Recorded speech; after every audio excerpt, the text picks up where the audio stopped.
So let me just start actually where Larry ended off, which is how did I get into this topic to start with?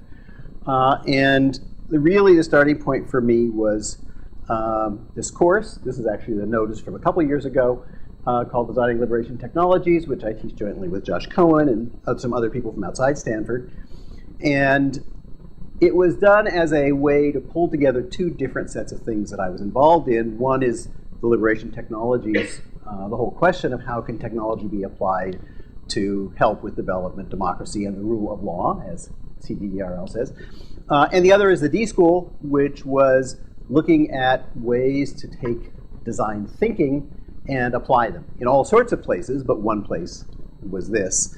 So we started this course, and I'm going to just mention it now, and I'm going to go into more detail later on. But just to give you a feel, these are the projects which have done. So each year we have 6 student teams, 4 students each from different disciplines, and they come up with, do some explorations in Nairobi, Kenya. I'll talk about that whole thing later. And these are the kinds of projects they do.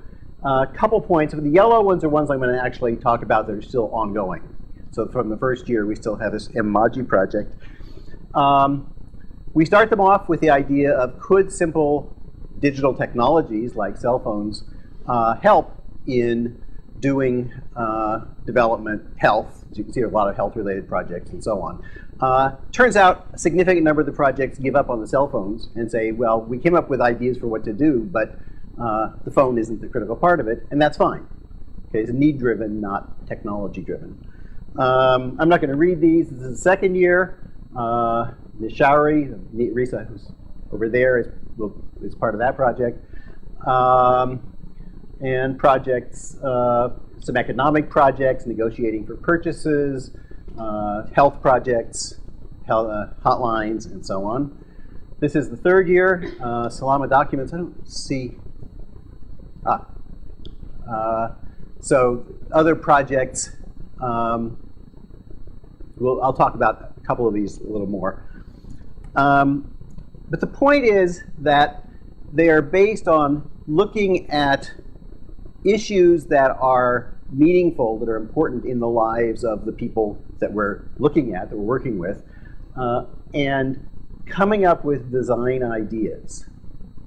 Now, having said that much, I'll come back to the course later. I want to sort of take a step back and say, what do I mean by design? So if you look up design on Google Images, you get a page that looks like this. Okay, this is sort of the popular notion of design, right? It's about things that look nice. It's about motorcycles and bicycles and stuff, products. Okay, and of course there's a huge tradition going back, I'm sure, to the Greeks, if not before, of design as creating form, creating things that have aesthetic, functional, etc. purposes. Now, the reason I'm putting this up is because that's not the version that I mean by design, or really that the D.school means by design. So let's go back. This is Herbert Simon, who was a computer scientist, but before that was in administrative behavior. He won the Nobel Prize, actually, in economics. And he wrote a book called Sciences of the Artificial, which had this famous definition: design is devising courses of action aimed at changing current situations into preferred ones. Now, what should strike you about that is everything is design. Going to lunch is design, right? Going to lunch is a course of action aimed at changing current situations into preferred ones, right? So what he did is really claim a different territory. Design isn't about form and how things look and so on. It's about action, change, and some notion of preference. Okay, so design, as it's been talked about over the last few decades, has that flavor still alongside the traditional sort of notion of design as creating things of beauty. So I'm going to talk about several different periods. I'm not a historian, so you'll have to apologize my great oversimplification here, but different periods in which people have thought about design, rational problem solving and wicked problems from before, design thinking, which is what the D.school is doing now, and this is where we get back into the abstruse philosophy. At the end, I'll sort of hint towards this notion of what I'm calling disclosive spaces. Okay, success stories. First story that led to a whole body of work in design was that during World War II, people like Simon, the school that he was in, said we could apply systematic, rational methods to figuring out how to do things better, like how to maintain airplanes, how to choose bombing sites and raids. And of course, the classic example is huge design problem of how do you make a bomb, okay, which was successfully done. Okay, so the point of these is, coming out of World War II, there was the feeling that these rational sort of planning and designing methods could produce amazing results and win wars and do all those kinds of things. So what did people do? They said, or let me give here is the classic design model, the design and planning model. You start off with some requirements analysis. We need to have a bomb that will explode with a certain amount of force. You then figure out the design. You then, this is from a computer thing, so it says code, but you could imagine build, test, implement, and maintain. Okay, there's a certain flavor to this, which is you figure everything out, get it all right, and then move to the next stage. Okay, so it's very much based on the idea that you can do what Simon called guided search in a search space, a problem space. You have a problem space, which is all the possibilities of what you could do. You guide a search through that space to find the solution which is best, and then you do that solution. Now, this was applied to all sorts of things, and in particular, if you think about what was going on in the economic and social world post-World War II, there was a tremendous effort to apply these kinds of techniques to social, community things. The extreme example was the whole half of the world which was based on centralized economic and social planning. Right? The whole communist world said the way to make things work well is for a bunch of really smart people to get in a room and do 5-year plans and figure it all out and then go out and tell everybody what to do. Okay, now, today in hindsight we say, well, that didn't work very well, but it was certainly a big part of the ethic of the 50s, of the 50s and 60s, and in this country as well. So this is a sort of favorite example applying systematic planning ideas to public housing. So the planners got together and they said, we're going to build these buildings and they're going to have a certain structure and a certain set of ways people live in them and ways you do them. This is 1956 when it was completed. And this is a picture of the same housing units in 1972 when they decided to simply tear them down. And they did that because all of the planning didn't lead to what people actually did. People did not live and behave and do things the way that the planners had set out.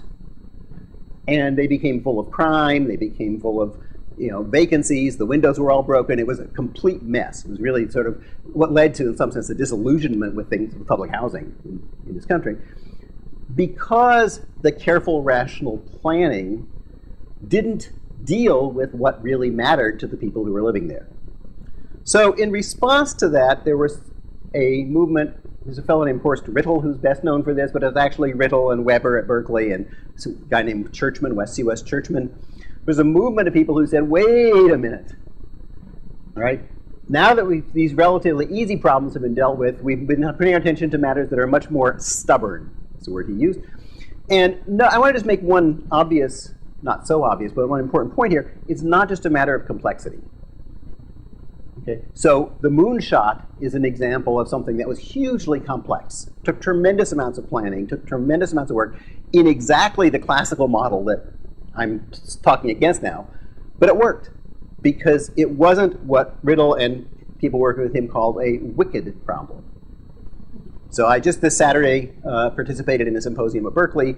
They were, Rittel and Churchman and Weber were at Berkeley, remembering 50 years later, or 40 years, whatever it was, the shift that really happened in thinking when they introduced this notion of a wicked problem. And I'm not going to read all these through, but the obvious points are it's not something where you have a clear notion of what you're doing, where you're going, and what matters. So no definite formulation. They're not true or false, but good or bad. Notice the problem with that is good or bad according to whom? According to the people who live there, according to the merchants, according to the city planners, you're all of a sudden bringing in human values. You're bringing in politics. Classic example of a wicked problem that they talked about is planners who put a highway through a city. Now you can imagine a traffic planner who says, here's the number of cars, here's the number of places, and so on. But if you're living there, that highway is a wall blocking you off from your neighbors. That's part of the problem, but it's not part of the problem as conceived by the planners. So they gave a bunch of characteristics. Some of the other important, it's unique. You can't just say it's just like this other one we did. It's not something that you can just do for fun. I mean, you say, well, that didn't work, let's try again. You know, if you built housing projects or put a road through a city, you've done it. Right? That's very different from the kind of problems that people have traditionally worked on, where it's something you give a solution to and then you try other solutions. So, well, not quite get there yet. There was a lot of discussion, and I think rather than people really saying here is a new notion of design, they sort of backed off from the notion that you could design everything. There were processes like dialogue. You needed to have all the people, the stakeholders, as I said, talk about what they wanted, what they need, and what they mean. You need a lot more of a social, political process as opposed to a rational, decision-making, problem-solving process. But there's no sort of wicked problem solver's guide that says, now here's how you do it and get it right. Because I think they recognize that it's just plain hard. You have to give up the idea that you can come up with solutions easily. Now, I want to jump ahead and a little bit to the side. I'll come back and connect them later to what has happened in the past, let's say 10 years roughly. Again, I'm not being an accurate historian. You can trace things back farther with what's called design thinking. So a lot of you probably know this guy, David Kelley, who is the one who started the D.school at Stanford. He started a design firm called IDEO, which we'll talk about in a minute. And if you, as I did for preparing for this, go to Google and type, quote, design thinking, the entire first page, except for one entry, is about Stanford and IDEO. It's got his books, it's got our program, not our program, but the D.school program, it's got all sorts of stuff. So this has been one way to, one thing has been very centered here at Stanford, and also it's on the cover of Business Week and on the cover of this magazine and that magazine. This actually was the Stanford Alumni magazine that had this picture. It's a big deal. Right? It's become very popular. It's become part of the sort of, what do you need to do if you're in business? Okay? So the part of that I've been involved with is the D.school, which if you're interested in knowing more about, I can tell you there's a website. I'm not going to go into great detail. It's not a school. It doesn't have any students, degrees, or faculty of its own. It's an interdisciplinary program which draws students and faculty from degree programs all around campus and is focused on teaching a kind of thinking which we refer to as design thinking. And notice the subtitle there, Design from a Human Perspective. Okay, this is a typical classroom. Now, of course, it's not typical. We chose to photograph it, but it gives the feel that you've got a bunch of people involved in stuff. It's not like, this. It's not like all you guys sitting out here in rows and listening to somebody. So what are the key elements? So the first is it's human-centered. As you start not with here's a thing you can build or here's a planning goal, but rather working, talking to people, observing people, figuring out what it is they want and need and care about. Second is it's multidisciplinary. Okay? And it's one of the foundations is if you go into a situation being great at technology, let's say computers, you're not going to succeed unless you also have somebody along with you, or you yourself have experience in the business side, in the social side, in the psychological side. So one of the key things in courses at the D.school is every course has to be taught by people from at least 2 disciplines. Now we, in our course, really ace that because I'm from 1 discipline and Josh is from 3. So he brings in political science, philosophy, and law to add to my computer science. So we get a lot of disciplines in the course. And the third point is it's iterative. There's a famous statement by David Kelley, who you saw, saying, enlightened trial and error defeats the planning of a perfect intellect. Okay, notice that's going against that waterfall model. It says you don't figure everything out and get it done. In fact, what you do, is a series of steps which include starting with understanding and observing people. And I don't know if you can see it very well given the light, but all that spaghetti there is trying to make the point that you never stop at one point and go on. You always are circling back. What you learn from trying to prototype and build things may send you back to observe something different. What you learn from coming up with ideas, brainstorming, and all that stuff may lead you to come back and change your basic point of view.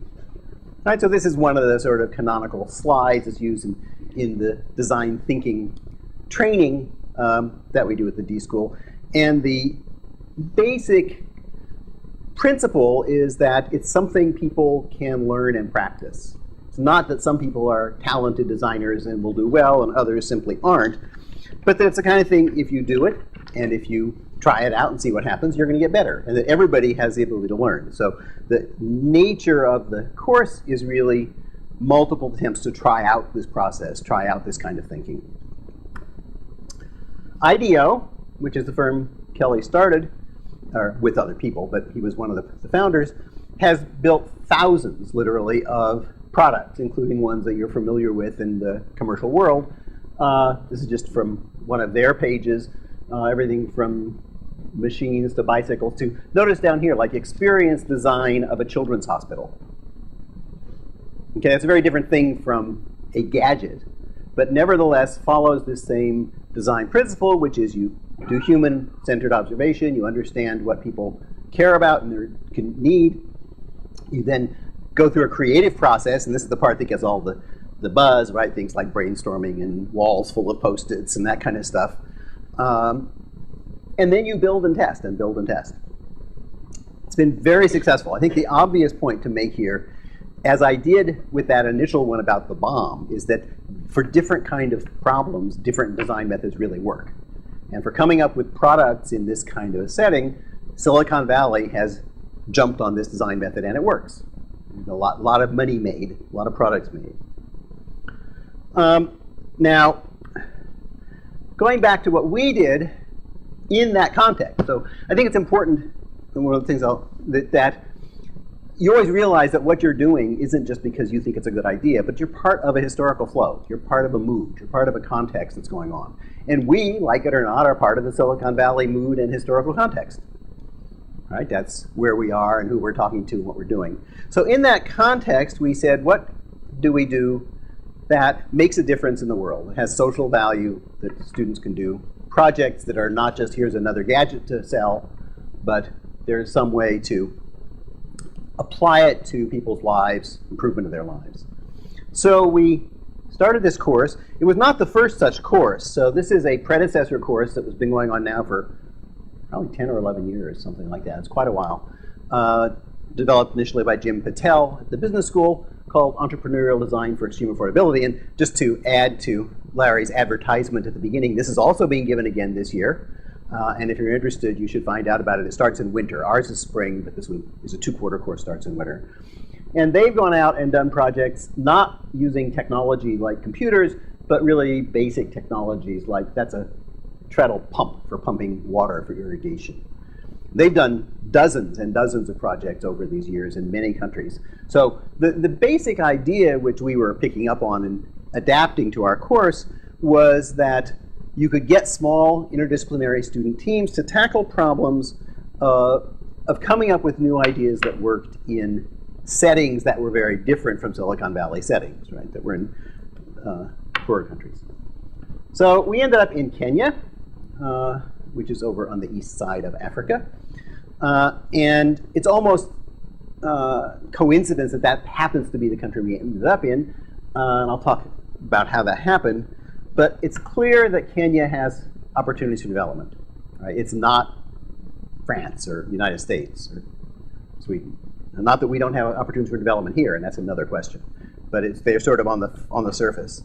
Here, this is what's called the United Nations Development Index, the details of which, how it's computed, I don't know, but the obvious point is the colors. Kenya is not one of the reddest colors, so it's actually better off than a lot of Africa. Basically an average of health, education, per capita. Right. Health, education, and income, right? So it's basically, are you poor and suffering the effects of being poor?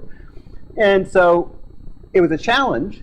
First challenge was to try to design for a country that's in the orange side of that map there, instead of Silicon Valley, which has to be bluer than blue over on the left. We were also looking at the opportunities for mobile technologies. The interesting fact is that cell phones have simply taken off in most of the world, in all of the less developed world. I've looked for a chart that's this nice that goes past 2008, but all the ones I find aren't as pretty. But it doesn't matter because the shape is the same. It just keeps going up, right? So if you look at the kinds of technologies, what's happened if you go past 2008 is some of these other technologies like broadband, internet, have also gone up more. I think you see some curves up here on those. But it's, what happened is that cell phones got cheap. The phone itself is cheap. The base stations, the broadcasting is relatively cheap. And in countries where they'd never have even landline phones, people could get them. People could afford them. So in Kenya, this is a slide that Josh put together about a year or two ago. So I'm sure the numbers are even more now. Most people have phones, right? It's just a huge opportunity if you can make use of those because it's already in place. Internet is a huge opportunity later on, but it's not quite in place yet. There are smartphones coming, but they still don't have at all the pervasive reach. And they won't quickly. I think the obvious point about cell phones is they solve a fundamental human need, which is communicating with people you care about. Right? You can talk to people. And the fact that you can also do other neat stuff on them is nice. But the thing that pushes that curve up is the ability to communicate with people at a distance that you'd never had before. Same thing, just historical point. The internet took off with email. Not with web and so on and so on. That was later, but the idea that you could communicate.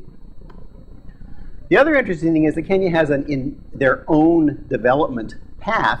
This is something called mPesa, which you basically use your phone to transfer money. So you come from a village, you come to the city, you earn some money, you can put it into your phone bill, essentially, and text the number, and it gets text to your family back in the village. They can take that number and give it to the person who sells phone time in that village and get money.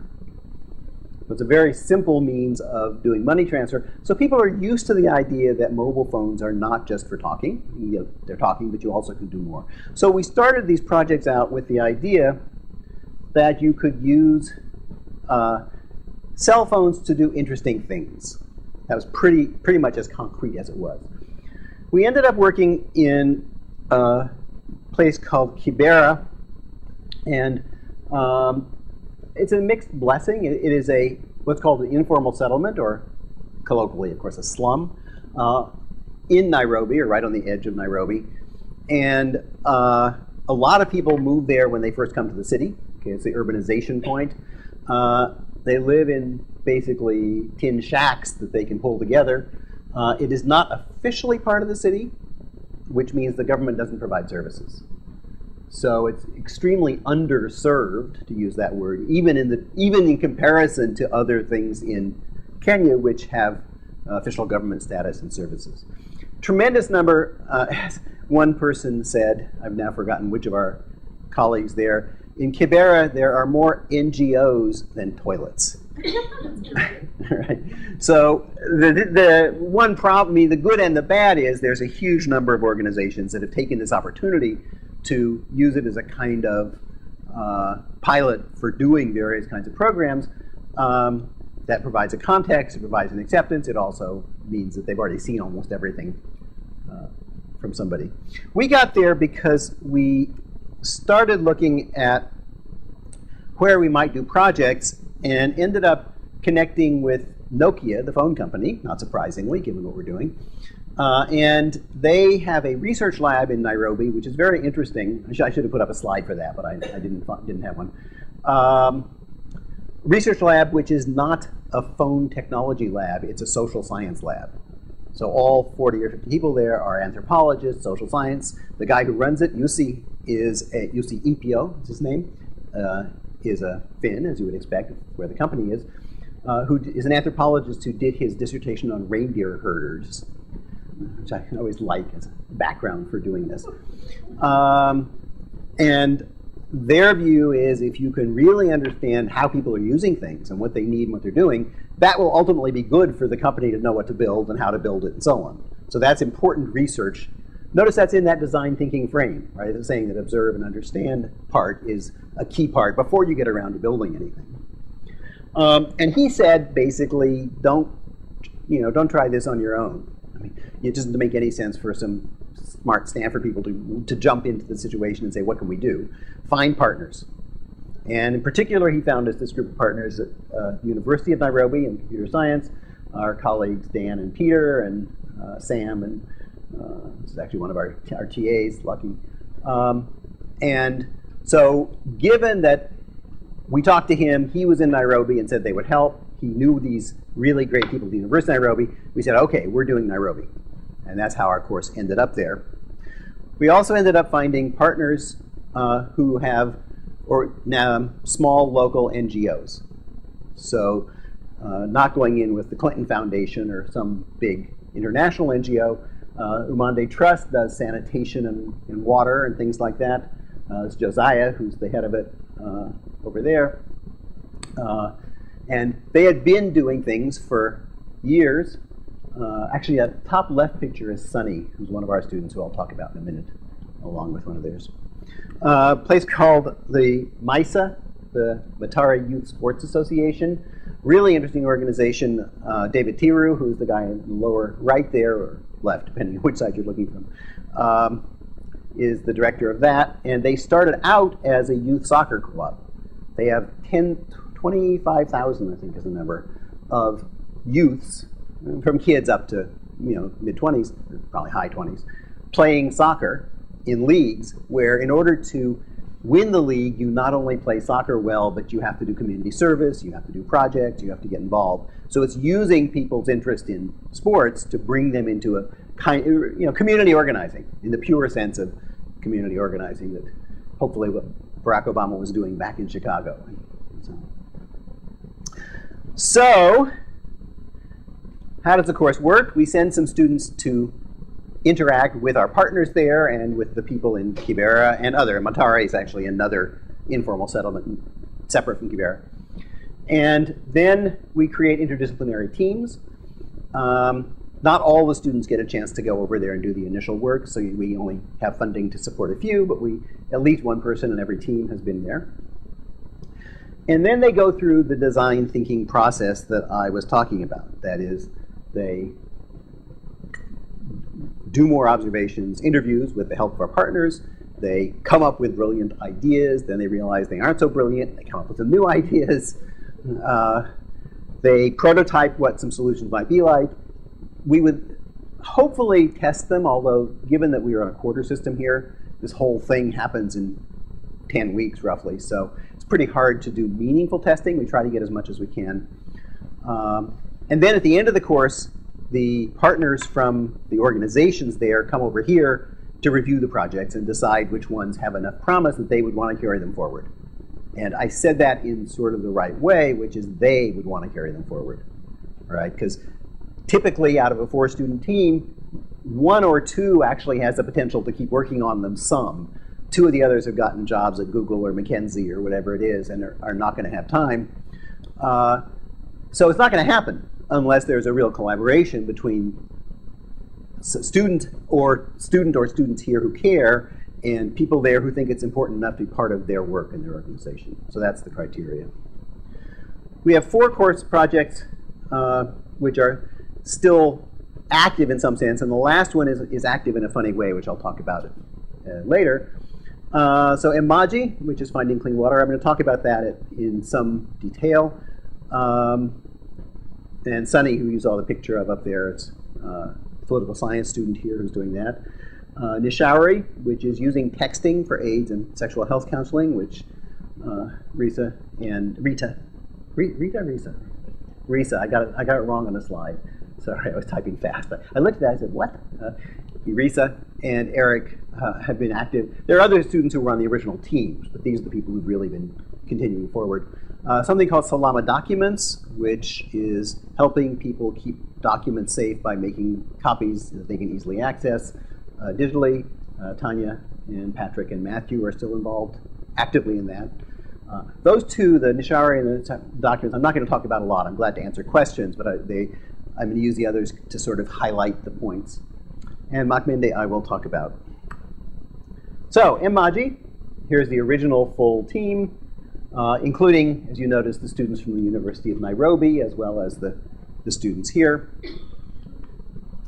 Here's the problem. In Kibera, I said there are no city services. It means there's no formal water distribution, but there's a whole bunch of informal pipes that are run and maintained and put in by various people.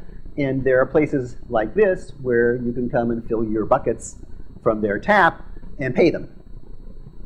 Okay? People do not have water in their houses, right? It's not at that level of development. The problem is you don't know who's got water on any given day and where to find it, how much it's going to cost. And literally, you'll see people walking around carrying their cans with them, hoping to find water for the day. So the idea, this is just an illustration of somebody who starts out. This is actually the map of Kibera. Somebody starts out, walks around, and finally finds something, right? So the idea is you could use cell phones to make a simple marketplace. The vendors type in something saying, I've got water at this price at this location. The users type in their location, and it says, here's the places near you and the prices. And instead of walking around to all those red bullets, right, you just go directly to the closest or cheapest, whatever you choose. So what are the goals? You reduce the search costs, especially when there are water shortages. When there's water changes different times a year, obviously. When it's plentiful, it's pretty much everybody who you could get it from has it. But when there's shortages, there's a home. Hi. I was told you were out of town. Great to see you. Great. So there's a price advantage. Buyers can find cheaper vendors, which should, therefore, help the market as a whole to go cheaper. Improve transparency and vendor accountability. So one of the things you can do with your phone is type in an evaluation, not quite like Yelp, but in a simple view, which says, this guy cheated me, or I got water here, right? They said he had it and he didn't. He said he had it and he did, whatever it is. We could include water quality in the reports. And a sort of side effect is half the water that flows in there is lost through leakage. I mean, those pipes are just running along the ground and broken everywhere and so on. If you could use that to crowdsource the leakage reports, you could then have a better way to find where to go and repair things and so on. Now, having said that, what we discovered, and when I say we, I mean Sunny primarily, but with a lot of discussions with other people, is that indeed this is not a tame problem, as they say, but a wicked problem. So what were the issues that came up? All right. First of all, just getting that cell phone thing to work turned out to be a huge problem. Because they wanted to have, originally it was done with what's called USSD, which is a way you can have sort of a dialogue with, rather than just a simple text message. That was later backed up on to just do text messages.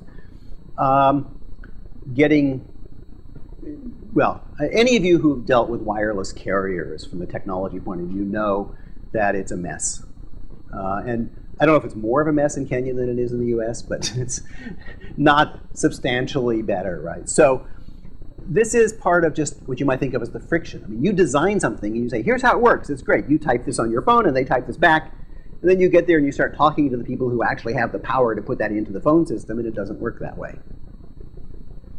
Okay? Motivations of sellers. Notice one of the obvious points about this is it's pretty much based on trust. If I say I'm selling water at 10 shillings and you get there and I say it's 20, what happens? So now the notion, does this sort of reputation system work? Do I then report you and other people find out? Or is it just false, bait and switch? Bait and switch is what works. Right? Why would sellers want to bid into the system at all? Right? Are the shortages, people who have to walk have a shortage. Presumably when water is short, people who have to sell have plenty of customers. Right? So they aren't as motivated to say, well, we want to save people walking time if they got their customers already. So there's a huge set of issues in people's motivations to use what you build. It's very easy to build something and say, here's how it should be used, and then discover it just doesn't match what people care about or what they want to do. And this happened. There's been a lot of huge amount of effort in trying to enlist water sellers and to get them to be involved. Just the interest in using the information system at all. Right? People sort of know where water is, and they sort of know what the prices are. And you can say this is better, but how much better? And is it worth learning? Is it worth dealing with the problems and so on? And we all know that. I mean, all except there are a few people who are fanatic technology adopters who will suffer through anything. But most of us, after a couple of minutes, if it doesn't seem to really be worth it and sort of trouble, forget it. Right? It goes away. Who pays? Text messaging isn't free. Would the people pay per message to do it? Would the vendors pay per message to do it? We can subsidize a test, which we did. That's great. But then subsidizing isn't the model for this in the long run. Government concerns. One of the concerns when Sunny went to visit, was it Sunny or Josh, or both of you, I've forgotten, to visit somebody and talk about this promise of being able to get water quality, they said, no, don't talk about water quality. Because they didn't want to make more public the fact that the water was bad quality. Right? So the people who are at the top and who are dealing with things have motivations like staying in office and having a clean, looking clean and so on, which may run against what you as a rational, what would be best for people designer think is best. Right?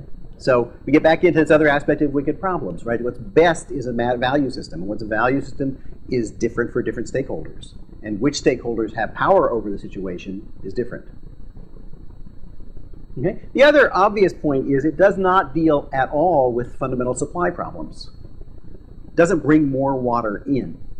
It doesn't make that water more fairly distributed. So it's an interesting question with these that you're in some sense fixing something. Now, assuming all this other stuff worked. But maybe you haven't fixed the upstream problem. Right? In the case of water, that's the obvious metaphor, which this is a symptom of when it flows downstream, but really the problem is the city isn't putting in water mains. How would you get the city to put in water mains? This doesn't affect that. So what I'm raising here are some issues about what comes up when you try to do a project in the design thinking mode in a setting where there's a tremendous amount of social and contextual information, much of which you don't know, because you're we don't know. The people, our friends at Monday Trust do, and that's a whole point about working with them, right? But even they, of course, have a limited perspective. And in that light, I want to talk about what was our most interesting and, in some sense, worst project, in some sense, best. I continue to use its original name. MAKMENDE is a superhero in, I think, Kenya and other East African places. And they chose that name and then realized it wasn't the right name, and they didn't call it that eventually, but I've used their slides that have it, so I'm calling it MAKMENDE. Ideas, somewhat straightforward. You have a tough neighborhood these people are in. Women in particular have to get from their homes to markets, bus stops, and so on. In particular, they have to do it in the dawn and dusk hours because they're going to and from home. And it's dangerous. Okay, there are people who rob, there are people who could rape them. I mean, it's just not a great neighborhood to be walking in. So the idea that this team came up with is, what if you could get people to walk in groups? Safety in numbers. You get half a dozen women walking together, they're not subject to quite the same risks as a single person. How do you get people to walk in groups? Well, the idea was to organize, and you can think of it as a kind of on-foot bus route. So you say, let's pick some routes that are useful. In this case, you see it's going from the bridge to the bus station, and so on. And we will schedule a group to go at certain times, and we can use the cell phones now to confirm. So we can have a cell phone. We had one smartphone for each group for knowing where it was at the moment, and and they could text in and find out when's the bus, right, the metaphor, going to be at my neighborhood. And then you had group leaders who also provided an additional level of security because they were connected by phone and had some training. wore visible costumes. They had fancy vests and stuff, so that people could walk through the neighborhoods. Okay? Now, our first reaction to this idea was very interesting, might work, and it has some real risks. And we talked to our partner, in this case, MPesa. They said, we don't want to get involved with security, right? There are gangs, there are individual thieves, right, who don't want this to be safe, and so on and so on. We don't want to put our organization in their crosshairs, but we'll put you in touch with the local police, basically. Now, they have what's called a district officer, who's sort of, again, this is not an official part of the city. They don't have official police, but nevertheless, they have what they call the community policing system. And Gerald, who was the district officer, was in charge of the community policing. And he said, great idea, I like it, I will support it, I will try it, I will actually help you with all of the implementation. You need people, I'll help you hire people. Okay, you need a standard system, I'll help you with the system. So he was enthusiastic about it. Now, what were the issues? Okay, the goals I've sort of said informally, going to the issues line. So the first one is, does the community recognize this and accept it? Right? This is a social intervention. This is not like dialing a phone. This is stepping out into the street and believing that you're better off doing this. Well, our view here was we could never, by ourselves, go in and create something which had social community acceptance. But working with the district officer, working with the community policing, they had the people who were hired as the escorts, as we called them, were done. There was a public meeting where they brought in the community and so on. So it seemed like we had a good lever on acceptance, even though it wasn't because of us. It was because of the partners. Risks. So first of all, there's the obvious risks. If you walk along with them, you still could get robbed. And pretty clear that our assumption there was you wouldn't be worse off. Right? I mean, yes, there are risks, and yes, there's no guarantee. On the other hand, compared to just walking out in the street at 4 in the morning by yourself, it was reasonable. But there was also the guides, the escorts. Right? They were responsible in some sense. Now, I'm going to jump ahead in the story here to what actually happened, which is at some point after a few weeks of trial. Yeah. We were very aware, I say we, because I was got support from MPesa, developed a project from, I was the PI of that. And as the thing was about to go into the pilot, we thought for the escorts, we are, by creating this program and hiring them for it, we are involved in increasing the risks that they are subject to. And so we were not asked to do this by the Human Subjects Committee. We decided ourselves that we had to think through this issue about increased risks, and we wrote something up that we actually submitted as part of the proposal about why we thought that the project was appropriate to do despite that. And we wrote that up after, and I still have the emails with David Zero, who showed the picture before. We had a series of conversations with people like David saying, what do you think? I mean, we're concerned about this thing, and the people there, David grew up in Navarre, he played in MPesa as a kid, he's the executive director of the organization. He was not that concerned about it, and didn't just say, I'm not concerned about it. He said, here are the reasons why you shouldn't be so concerned about it. So we were, I'm saying this because we've gotten a lot of criticism for reasons that you'll understand after very quickly what happened. And I think we did due diligence about the issues about risks, and it doesn't work sometimes. Well, and it wouldn't work for complex reasons. Let me actually move ahead, then I'll come back to the story. Effects of economic incentives. So this is a critical issue in all sorts of aid. And we learned it in an interesting way, which is what we decided is that if you're going to have these escorts put on a visible outfit, get out, learn how to use the phone to keep tracking locations and so on, it couldn't be done on just a purely volunteer basis. We didn't have the volunteer organization to do that. So we provided a small salary. And by our standards, an extremely small salary, but even by Kenyan standards, it was not a huge amount of money.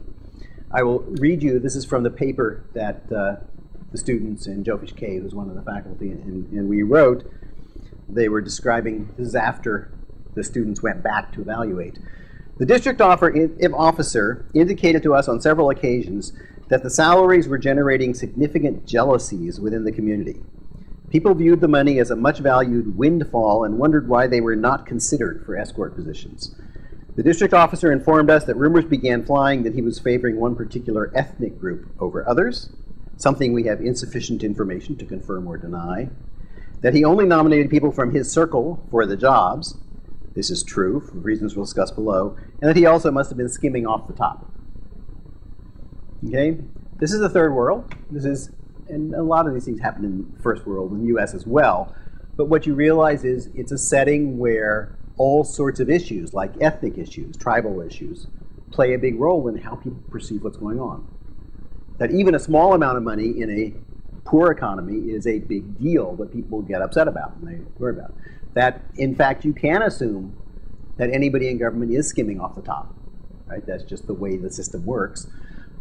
So what seemed to us like a fairly straightforward, okay, you hire people and they do a job, how any of us tend to think of it, was just fraught with all of these social and political complexities. Okay? Then there's the question of, we said, we here, again, I'm careful, I mean the students who did the project. The students who did the project said, here is how this should work. You should go to the station, you should dial in, you and follow the routes, don't go off the route, follow the times, etc. Well, turns out that one of the groups, one of the escort teams, after the scheduled time was over, not during their scheduled rounds, saw a robbery happening and went off to attack the robbers, and themselves got slashed up, ended up in the hospital. Because they didn't stop with what we said, here's what you're supposed to be doing. Right? They said, we're here to stop thieves, right? We're going to go out and get the thieves. So the notion that you can get people to apply your views for what they should do, and then you should be echoing back to housing projects and all that, is very limited. People do what they value, what they think is important, what they do. This is now what got us into all the criticism, because here they were people we had hired for a project we had invented, and they went out and ended up in the hospital. Could we have anticipated that? Yes and no. Not in specific, obviously, but if you said, are there going to be, does stuff happen, right? And how likely is it? We take the best advice we could get, but that's still a question. And that was part of a larger question, which I'm calling here cultural appropriateness, which is our view, and you're all at Stanford in Palo Alto, it's a nice place, was this is a completely nonviolent thing. Right? You had a group of walkers, you had people with them, and they could, just by their presence and the bulk of the group, cut down violence. Almost entirely, the people there, including the escorts, viewed it as, we're going to be security guards. And security guards are known to have weapons and to basically use their weapons against bad guys. There were cases where the escorts were actually extorting from their taking sort of extra security jobs, because they had this position as security guards. When they went back, and the students went back and had a long series of meetings to find out what had gone on and what was happening. And the people said, why don't you give them knives, big knives, so they can protect us? Well, the whole philosophy wasn't, send them out with a bigger knife. Right? The philosophy was you could do something that wasn't a violent response. But that philosophy just didn't fit the environment. Okay, there wasn't acceptance that that was the right way to think about it. And to the extent they thought about it as, we're the guards and we need to be bigger and stronger, they got into these problems. So as a whole, and then when they went back, it's sort of interesting tidbits, right? I mean, they went back to do these interviews, and they spent a day, and they talked to a lot of people, and basically got the negative stories about all the problems going on. The second day, they had uniformly positive interviews with people saying it's wonderful, they use it all the time, it was great. And they said almost exactly the same thing as each other. Okay, it turned out, and of course, it's women who were being targeted as the audience we cared about. Turns out these are prostitutes who were hired to go tell that story because they wanted the money to keep flowing from Stanford. You're not operating in a vacuum, right? You're operating in a situation where people have their own needs, their own interests, their own views, and so on. The issue about safety and numbers, the group actually, as part of the need finding they did after the course was over, they went and had conversations, and they actually had a slide on the numbers. They asked, there was a big difference between men and women. So they asked men, how many people do you have to be walking with to feel safe? And men said, me, myself, and I, it's fine.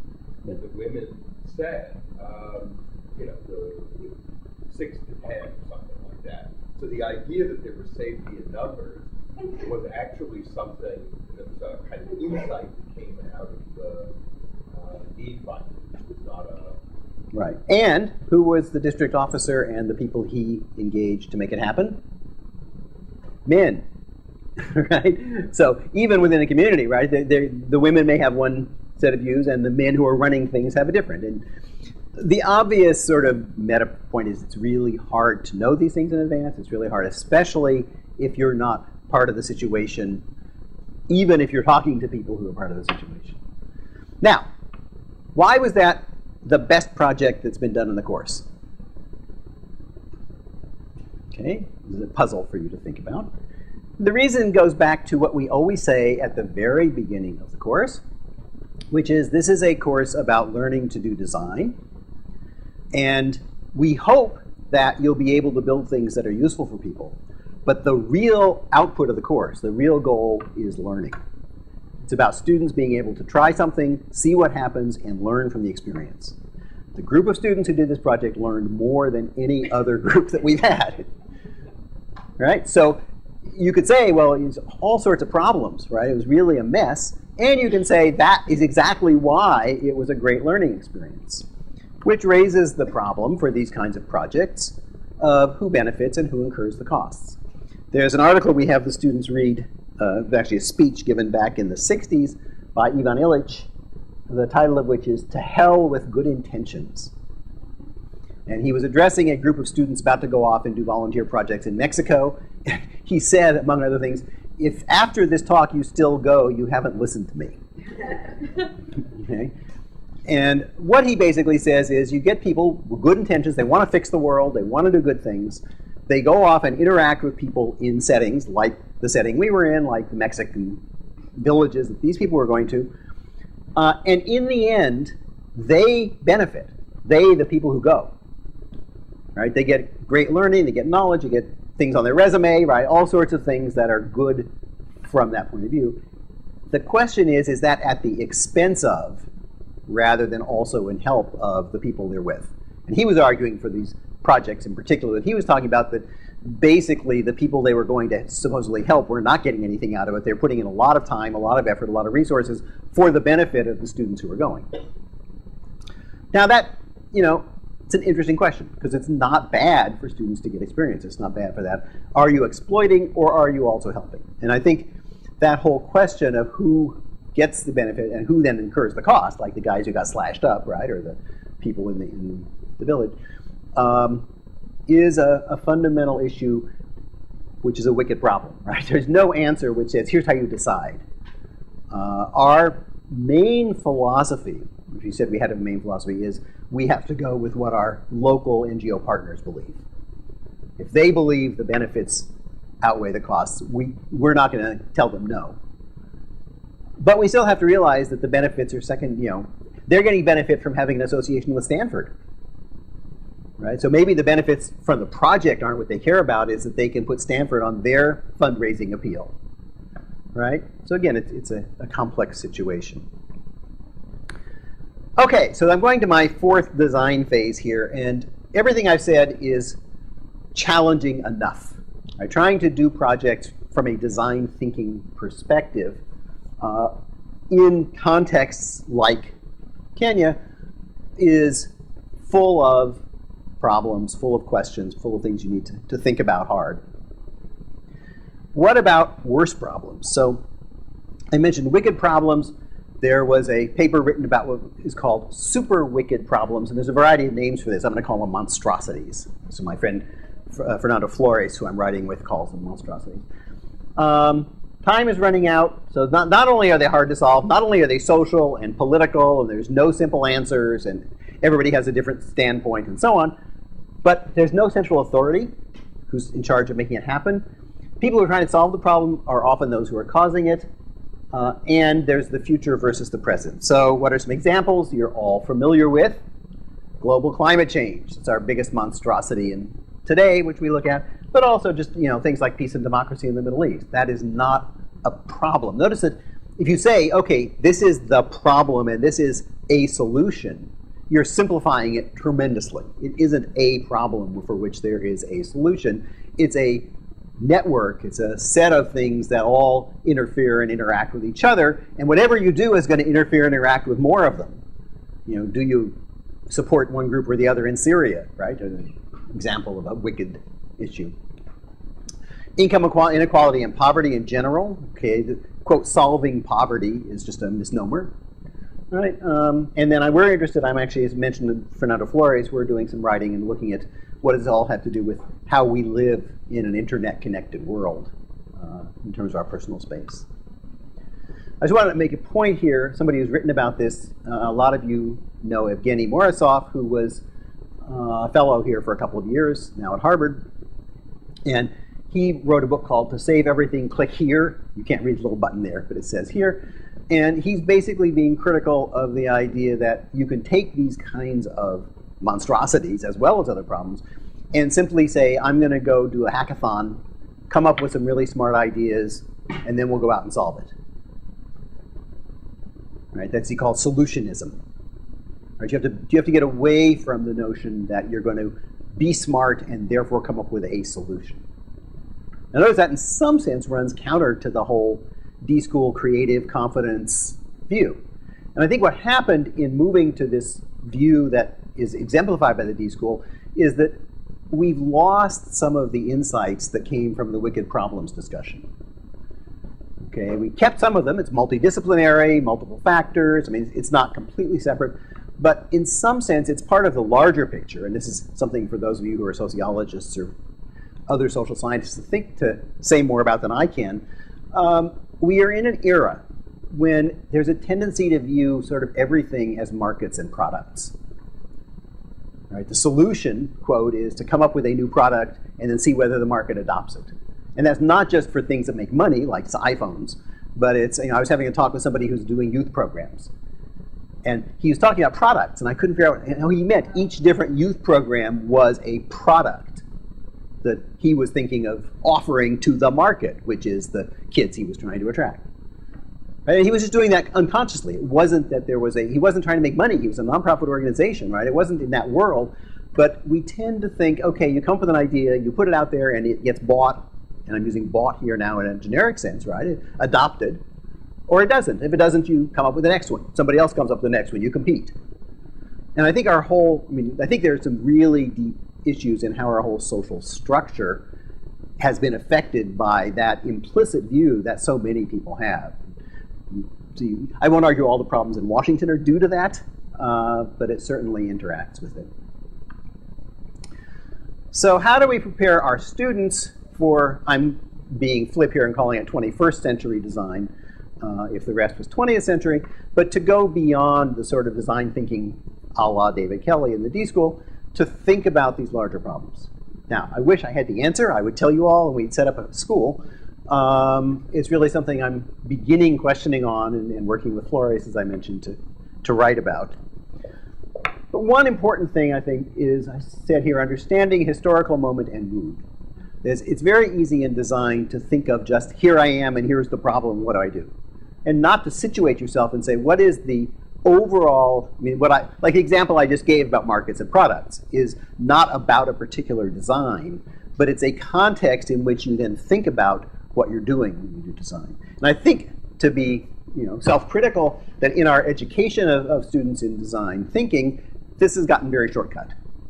We don't tend to spend much time saying, let's understand not just what the world out there is, but what's in us that's making us leading us to certain kinds of solutions, certain directions that might be different. Right? The whole point of history is self-awareness. I'm not a historian, so maybe that's not their point. But those who do not study history are doomed to repeat it, right? To use the famous saying, right? So understanding where you stand in this historical flow and what you could do differently, what would be different to get out of it, I think is a critical part of breaking free from the sort of simple design approach. Acceptance of uncertainty, and this in a way is a little bit there in the design thinking movement. It's certainly far removed from the original World War II and moonshot kind of stuff, where you say we're going to get it right. You have to accept no matter how hard you work, no matter how hard you try, it's not going to go the way you thought. And what you want to be is not upset, but rather taking the next turn. Surfing is, of course, the obvious example because the wave's going to do what the wave does. You're not controlling that. But you need to be there, and when it does something, you shift where you're going. You still have a direction you want to go, right? But you're surfing along. And designing is more like surfing than it is like rational planning. How do you teach that? Okay, notice that's something that requires a bigger context. It's something that doesn't come up when you say, let's do a short project to solve this problem. Focusing on fundamental human concerns, and again, this has come up on a number of the discussions that I mentioned about what went wrong and right in some of these projects. You always want to step back and say, okay, yes, people want to get water and they want a better price and so on, but for all the people who we're impacting, what's going on underneath? What do they care about? What's going to make them follow or not follow, pay attention or not pay attention to what we're doing? And the last one, which I was going to say, I'll get back into obscure philosophy that Larry mentioned, and this is something that we're developing, again, from the Heideggerian and other phenomenological philosophical background that we wrote our first book in, which you mentioned, Understanding Computers, is this notion that there's not a well-defined set of problems to be solved or a well-defined problem space in which to look for solutions, but rather that, I have a quote here I was going to, a disclosive space is that in terms of which things can show up as an engineering or design problem in the first place. It sketches out the range of what could count as a possible solution. The disclosive space is that in terms of which problems and solutions make sense at all. Okay? So it's a somewhat abstract idea, but the basic idea is, again, it's a bit of stepping backward and thinking about what you're doing. It's saying, here are the possibilities. You say, where are those possibilities coming from? It's historical, right? They're coming from the flow. They're coming from what's in the context. They're coming from other people. And again, I would say for all of these, having listed them, what I can say is we don't have a method that, okay, here's students in our course this spring, and here's how they're going to get all this. I mean, it's something we obviously have been talking about. But when I think about the history and the direction of design, and design in large, not the decorative design, I think this is the next step it has to go. Because we all realize, to go back to my laundry list of terrible things, that we're not in an era when everybody says, like the 50s, basically things are going great. Everybody now, of course, being US, right? Things are going great, whites in the US. Everything's going great, and we need to improve it. Okay, we're in a different mood. The mood is things are going to hell, and what are we going to do about it? And some of the answers are really scary, right? Because it does lead to extremism. It does lead to simplified fascist arguments, and a lot of things that are bad. So how do you accept the fact that we're in a historical moment where the mood is more like that, and think about coming up with new possibilities and new spaces?